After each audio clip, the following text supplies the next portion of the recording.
on to the types of hackers that exist.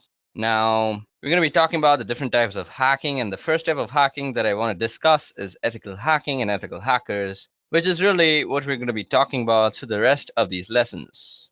Now, an ethical hacker is somebody who thinks like a black hat hacker, or thinks like somebody who's intent on breaking into your systems, but follows a moral compass that's more in line with probably the majority of the population. So, their intent isn't to do bad things. Their intent is to look for bad things and get them fixed so that bad things don't happen.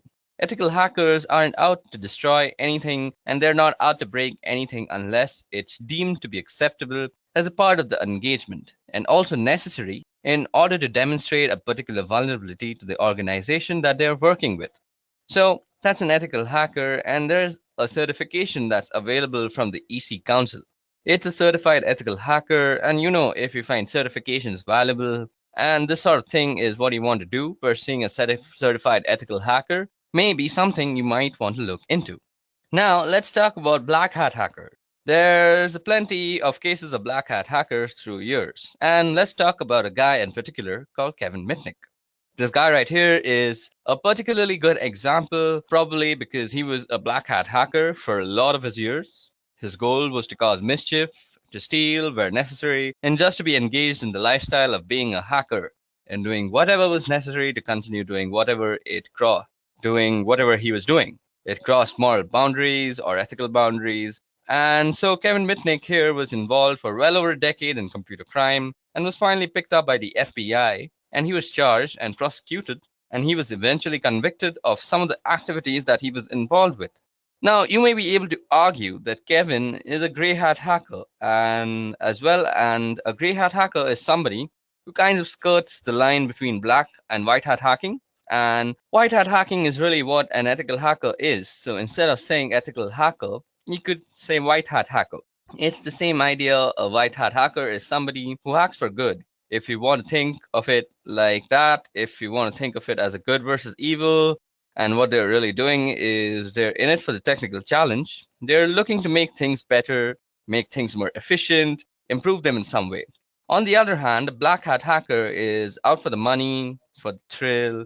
It's really a criminal activity. And a gray hat hacker is somebody who may employ the tactics and technique of a black hat hacker, but have sort of a white hat focus, in other words. They're going to do things that may be malicious and destructive in nature, but the reason they're doing it is to improve the security posture of an organization that they are working with. So you can see there's actually a book called Grey Hat Hacking. It's a pretty good book and it details a lot of the tactics and strategies and techniques we'll be going over in subsequent lessons in this video. Now, one other type of hacking that I want to talk about is a thing called hacktivism, and you'll find hacktivism all over the place. And one example in the last year or so, and certainly in recent memory, is called Lulz Security. Yeah, you heard that right. It's called Lulz Security. And you can argue that Lulz is actually a response to another type of hacktivism. An organization called Anonymous started hacking companies like Sony to protest their involvement in a lawsuit regarding a PlayStation 3 hacker. Now, Lulz Security was supposedly protesting the treatment of Anonymous or was hacking in support of this group. Anonymous, so they hacked a number of companies and did things like pulled information, usernames, and passwords from the databases at these companies. And they said that the reason was to shine a light on the security of these companies and also theoretically to embarrass the companies with their weak or poor security postures. And the problem with that they were doing this through were posting information that they had found online, and that information often included details about customers for these particular corporations. And for an ethical hacker, a white hat hacker, that would cross the boundary of causing harm. So there's no reason for me as an ethical hacker to post information in a public forum about somebody because I could be doing damage to them. But in this case, Lulz Security and Anonymous, specifically Lulz Security, were engaged in a form of hacktivism, and what they were doing was not only damaging to the corporation, that certainly was detrimental to those people. So different types of hackers and different types of hacking. We've got ethical or white hat hacking, we've got black hat, gray hat, and then we've finally got hacktivism. It's really the goal and the means that vary from one to the other. Okay, so now that we've discussed the types of hackers, let's also discuss the skills necessary to become one. So, what we're going to discuss in this part are the different skills that are required or will be learned as a part of this video. So, initially, just for basic computing, you need a basic understanding of operating systems and how to work them.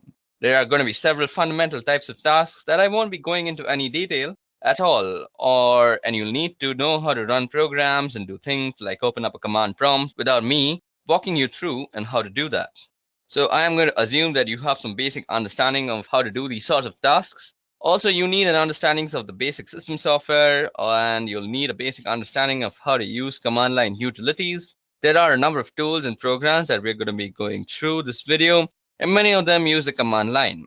Now, whether it's on Windows or Linux, you'll need to be familiar with typing and being able to run programs from the command line and the various command line switches and parameters that those programs or types of programs are going to use. Now, from a networking perspective, you need a basic understanding of some simple networking concepts. You need to know what cables are and switches and hubs and how systems are networked together. You don't really need a deep level of understanding. I'll be going through some protocols at a reasonably deep level because I think it's important as an ethical hacker to understand what's going on at the protocol level so that you can know better what you are doing and how to achieve the goals and tasks that you have before you. So we're going to be going over some protocols. So just understanding what protocols are and how they go together, those sort of things are necessary from a networking perspective. Now, we're going to also be learning a bunch of life skills. Yes, there are some life skills that it's important to have.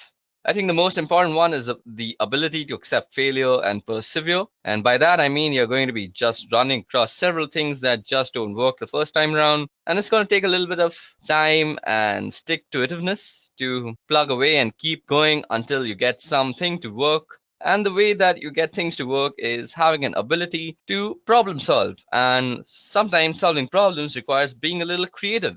Sometimes you need to think out of the box and come at a problem from a different perspective in order to find a solution. Throughout the course of this video, you're going to run across a lot of sticky problems through the course of learning about being an ethical hacker and just doing the work because it's not as simple. So here's a little recipe for how to do this. Now go follow this recipe every time and you're going to be successful. Every situation is different. Every system is different. You're going to run across some pretty sticky problems and you're going to have to just wait and get your hands dirty and keep failing and failing and failing and failing until you find a way to succeed. So I think those skills are very necessary to learn how to be an ethical hacker.